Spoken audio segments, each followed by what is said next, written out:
Showing to you, Mr. Witness, this exhibit.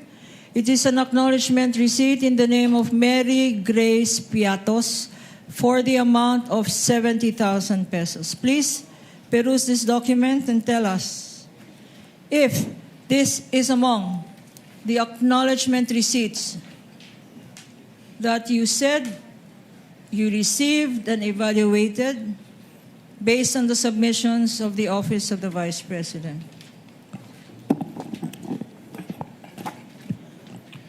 This AR po is among the acknowledgement receipts submitted by the OBP to ICFAO.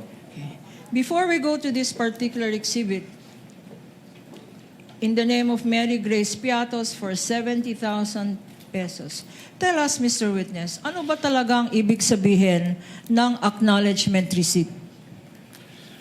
Well, kapag sinabing acknowledgement, actually wala siyang provision dun sa joint circular, pero ito kasi ay parang proof of na-receive noong payee yung binayad sa kanya.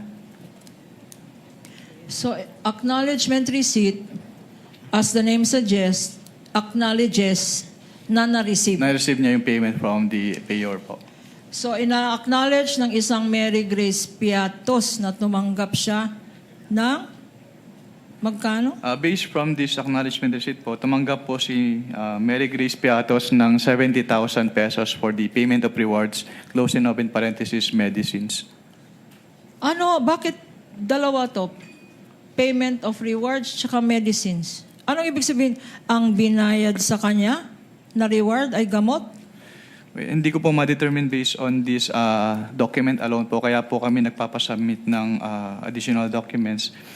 And also, since it is payment of rewards po, hindi rin po enough lang na acknowledgement receipts. Kailangan din pong makomply yung provision noong joint circular as to the payment of rewards. Okay. So, itong Mary Grace Piatos acknowledgement receipt ay sinasabi mo na violation ito ng joint circular. Bakit? Dahil hindi po ito properly supported by document evidencing success po, which is required under 4.8.5 of the joint circular 2015-01. Okay. Incidentally, Mr. Witness, pag merong pangalang Mary Grace Piatos, kayo ba ay nag-i-investigate o kasama ba ng post-audit nyo ang mag-ascertain sino ba itong Mary Grace Piatos? Since what we do po is compliance audit, so ang naging basehan lang po namin ng audit ay kung ano yung nakalagay or piniprescribe ng Joint Circular 2015-01. Pero dun sa Joint Circular naman po kasi, hindi naman nakalagay doon na kailangan tingnan namin yung recipient ng payment. Okay.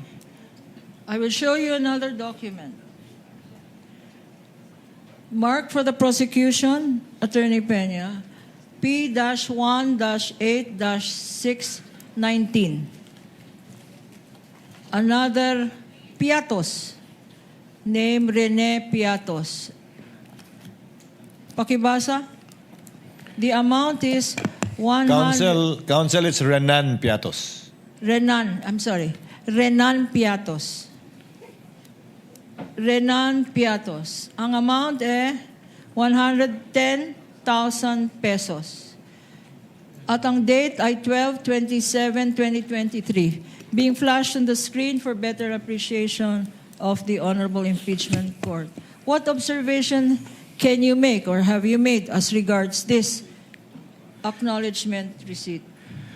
Based on this acknowledgement receipt po, binayad po siya noong December 27, 2023, which is 1 year po after nung supposedly coverage nung kanilang cash advance for confidential fund. Kailan ba binigay ulit itong cash advance? December 27, 2023 po, based on this document. Pero what actually is the correct date, if you know? I cannot determine po the correct date based on this document, pero dapat po kasi ipasok siya doon sa coverage nung kanilang cash advance based on the document submitted to ICFAO. So hindi ito pasok? Yes, ma'am. Based on this document, yung period of payment, yung date of payment po ay hindi pasok doon sa coverage nung kanilang cash advance. Anong tawag doon? Yung hindi pasok? Discrepancy? Hindi po siya discrepancy. Hindi lang talaga siya pasok. Parang the payment was made outside the coverage noong With the cash permission advance. of counsel, December 21 to December 31, 2022, yung covered period ng disbursement Yes. ng confidential fund, Mr. Wamil, right? Yes, Your Honor. So when you say hindi pasok dun sa period na yon, ng Yes December po, Your 21 to 31, 2022. Yes po, Your Honor. Dahil 2023 nakalagay na taon, supposedly. Tama? Yes po, Your Honor. Okay. You may proceed, counsel. 12 months na hindi pasok. 2023. Exhibit P-1-8-4113 413 in the name of Nova Santos for the amount of 85,000 pesos. Anong observation mo dito sa acknowledgement receipt na ito, if any? Since it is payment of rewards po, enclosing up in parentheses, various goods, dapat ay supported po ito ng document of success as prescribed under item 4.8.5 of the Joint Circular 2015-01. Ano bang kinoconsider ng COA ICFAO na document of success?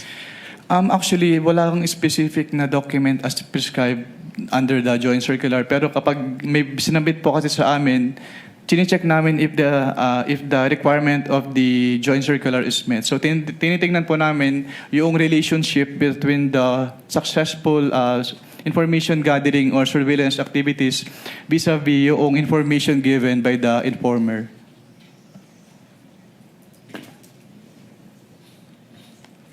I'll show you now. P-1-8-531 in the name of Miko P. Harina for 295,000 pesos. Again, ang nakalagay dito, hindi pasok. 12/31/2023. Leading, Your Honor. Objection. Okay, I will reform. Kindly reform, What counsel. can you say, what can you observe about the date indicated there, if any? The date po indicated in this document is December 31, 2023 as the date po nung receipt of payment by the And what payee. significance can you draw, if any, from this date? It is outside po dun sa period po nung kanilang disbursement which is December 21 to 31, 2022. And the purpose? Ano yung purpose na naka-indicate dyan? Ang nakalagay po ay payment of purchase supplies. Okay. Itong purchase supplies na ito, 295,000 worth of purchase of supplies. What documents, if any, were submitted Ang sinamit to po nila, indicate ano ang mga supplies worth 295,000 na binili nung 1 year after, 12/21/2023. Meron bang dokumentong sinubmit? At kung meron, ano-ano yun? wala po silang document na sinamit. Ito lang pong acknowledgement receipt. P-1-8-643 in the name of Janice Marie Revilla. Na-investigate mo ba kung kamag-anak to ni Senator Bong Revilla? Mr. Witness? Mr. Witness? That is beyond na po our scope of audit. Okay. And the amount is 70,000 pesos. Again, for purchase of information dated 12/28/2022. Any observation on this acknowledgement receipt? Wala naman po akong nakitang observation dito sa acknowledgement receipt na ito. Since yung purchase of information is among those allowable expenses naman po under the Joint Circular 2015-01. Patiting. P-1-8567 for 150,000 pesos. 12/23/2022. Parang hindi katiting ito. patiting for purchase of information. Ang observation mo? Any observation? Since ang allowed naman po ang purchase of information under 4.8 of the Joint Circular, wala naman po akong nakitang observation with respect to this acknowledgement receipt. P-1-8-545 in the name of Odi or Andy C. Lim for 50,000 pesos.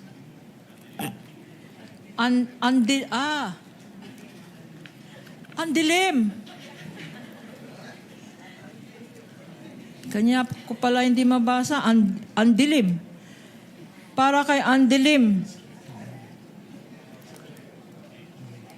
50,000 pesos. Ang date, 12/21/2023. Ano ang observation mo ulit? Kung meron man. Yung date of payment po, December 27, 2023, is outside the coverage po nung kanilang period of disbursement, which is December 21 to 31, 2022. Kung merong andilim, siguro dahil Objection, pikit. Your Honor. I'm sorry, but I've been giving leeway to opposing counsel, but I think she's been coloring, the contents of the documents more than what is shown Your in the Honor, I'm document just reading. It itself. says here. And No, counsel Your Honor. can it says andilim. I think you It's know the my way it point, Your sounds, Your Honor. Honor. It's like patiting. That's the way it's spelled. And the next one, maybe you will object again. It's Alejandro A. Pikit. I was gonna say, kanya siguro madali. May pikit ang mata. Pikit. Exactly, Your Honor, our point, Your Honor. Counsel for the panel of prosecutors, I think you know what the counsel for the respondent is talking about. Yes. Kindly Yun. proceed accordingly. Okay.